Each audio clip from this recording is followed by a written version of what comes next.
बहुत बहुत धन्यवाद मंत्री जी का धन्यवाद। बहुत बहुत धन्यवाद आपका माननीय मंत्री जी श्री अनुराग सिंह जी।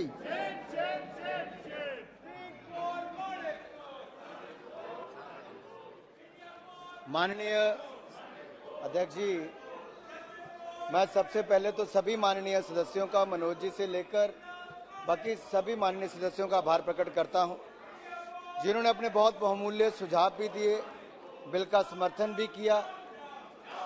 लेकिन कुछ बातें मुझे सदन के सामने जरूर रखनी है, क्योंकि नहीं रखूंगा तो अन्याय होगा इस बिल के साथ भी और फिल्म इंडस्ट्री और इसके चाहने वालों के साथ भी।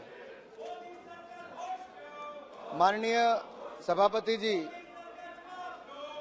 ये जो भारतीय फिल्म इंडस्ट्री है, जैसा सभी माननीय सदस्यों ने कहा, दुनिया की सबसे बड़ी फिल्म इंडस्ट्री तो है ही। नवनीत राणा जी ने भी अपने अनुभव इसके साथ शेयर किए। हालांकि मेरे मन में था कि किरण खेर जी से लेके बाकी सब भी, निरुआ जी भी हमारे बहुत बड़े नेता, कलाकार भी हैं, नेता भी हैं, यहाँ पर भी हैं, मनोज जी बहुत बड़े एक्टर हैं, ये इन सबको ज्यादा अवसर मिलता तो शायद देश के सामने ज्यादा बात आ पाती। लेकिन सदन में हंगामा मचाने वाले चाहते ही नहीं कि अच्छा बिल भी आए और बात जनता तक जाए भी। लेकिन हम जरूर चाहते हैं कि जो अच्छे कदम उठाए गए सरकार के द्वारा इस बिल के माध्यम से, वो मीडिया के मित्रों के माध्यम से कम पूरी जनता तक जरूर पहुंचे। 110 साल पुरानी फिल्म इंडस्ट्री, जहां राजा हरीशचंद्र जी जैसी फिल्म बनाई, उसके बाद पहली इंडियन टॉकीज की अगर मैं बात करूं तो आलम आरा से लेकर सत्यजीत रे की अंदर पंचाली वाली पिक्चर, न जाने कितनी फिल्मों की अनगिनत गिनती यहां पर हो सकती है। भारत प्रतिवर्ष 2000 से ज्यादा फिल्में एक साल में बनाता है। ये दुनिया का कोई देश नहीं कर सकता, और केवल एक भाषा में नहीं, अनेक भाषाओं में करता है। आज किसी को बॉलीवुड, किसी को टॉलीवुड, किसी को कॉलीवुड, किसी को सैंडलवुड, किसी को मॉलीवुड, अलग अलग नामों से जाना जाता है। लेकिन मैं ये कहूंगा, ये वुड को छोड़ दीजिए, ये भारतीय सिनेमा है जिसने पूरी दुनिया में अपनी पहचान बनाई है। इसके लिए हमें अपने कलाकारों का अभिनंदन, स्वागत करना चाहिए। आज दुनिया की बड़ी से बड़ी फिल्में भी हों, जो बिग बजट फिल्में हैं, उनका भी पोस्ट प्रोडक्शन काम आज हिंदुस्तान में होता है। कोई मुंबई में होता है, बेंगलुरु में होता है, कोई हैदराबाद में, तो कोई तमिलनाडु में होता है। और हमें इस बात का गर्व होना चाहिए, आज दुनिया भारत की ओर देखती है। We have become one of the most competitive industry in the field of cinema. और ये ओटीटी से लेके, डॉक्यूमेंट्री से लेके फिल्मों तक, इन सब के लिए पोस्ट प्रोडक्शन की ओर, भारत की ओर देखते हैं। आज सही समय है, यही समय है कि India content hub of the world बने, और India content hub of the world बनकर ही रहेगा।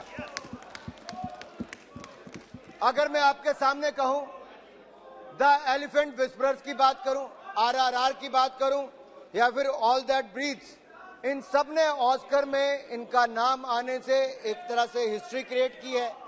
और यही नहीं, केजीएफ 2, आरआरआर, कांतारा जैसी पिक्चरों ने जो तमिल, तेलुगु, मलयालम, कन्नड़ा ऐसी अलग अलग फिल्म इंडस्ट्री को और बल दिया है। मैं कह सकता हूं, वर्षों से हमारी साउथ की फिल्म इंडस्ट्री जिस पहचान की मांग करती थी, आज साउथ की फिल्मों ने रीजनल नहीं, नेशनल नहीं, इंटरनेशनल नाम बनाने का काम किया है। ये बहुत बड़ी बात है। इसलिए हमारा दायित्व और भी बड़ा हो सरकार के नाते हो जाता है कि पायरेसी को कैसे रोका जाए।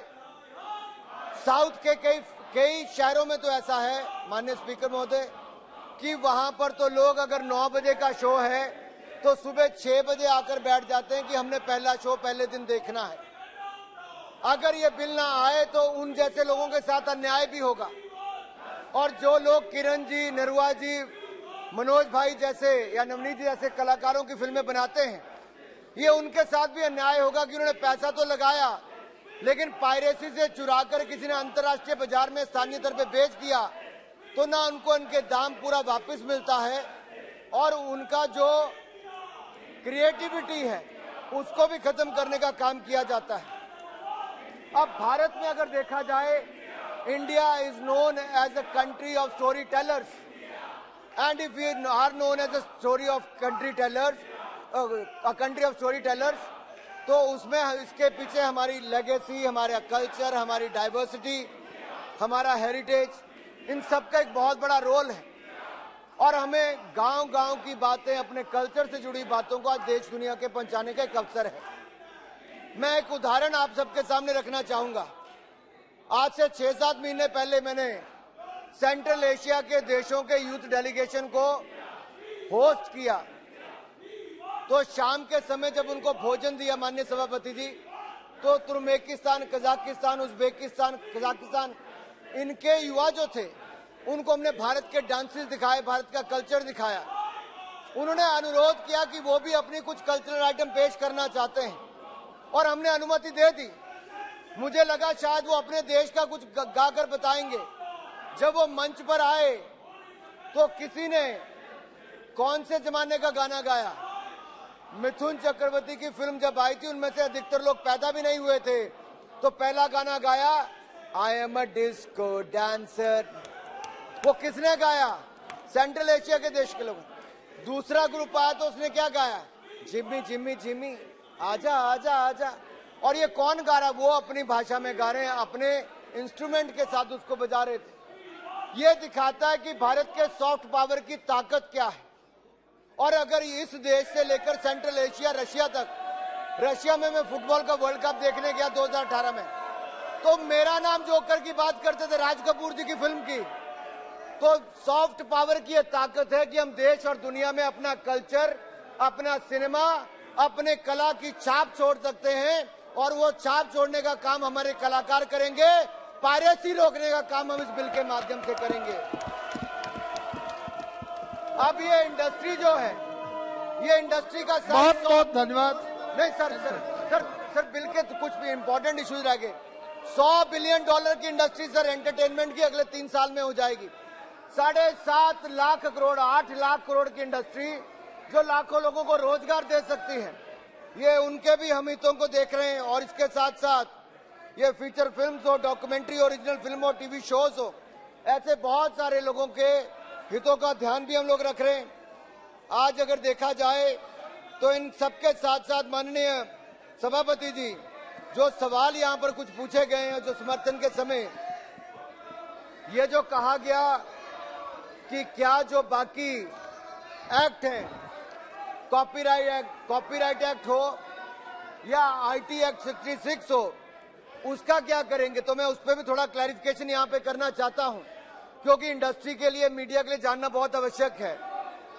And any person who commits a prohibited act relating to the piracy under proposed clauses 6A and 6AB will be liable to punish with imprisonment for a term which shall not be less than 3 months and may not extend to 3 years and may be extended to 3 years under clause 7(1)A of the 2023 bill।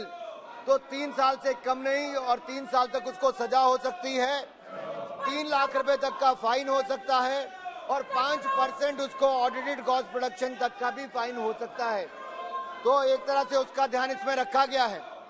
It further clarifies that certain acts as provided under section 52 of the copyright act 1957 will clarifies that with certain acts as provision under section 52 of the copyright act 1957 will not be punishable under this provision section 52।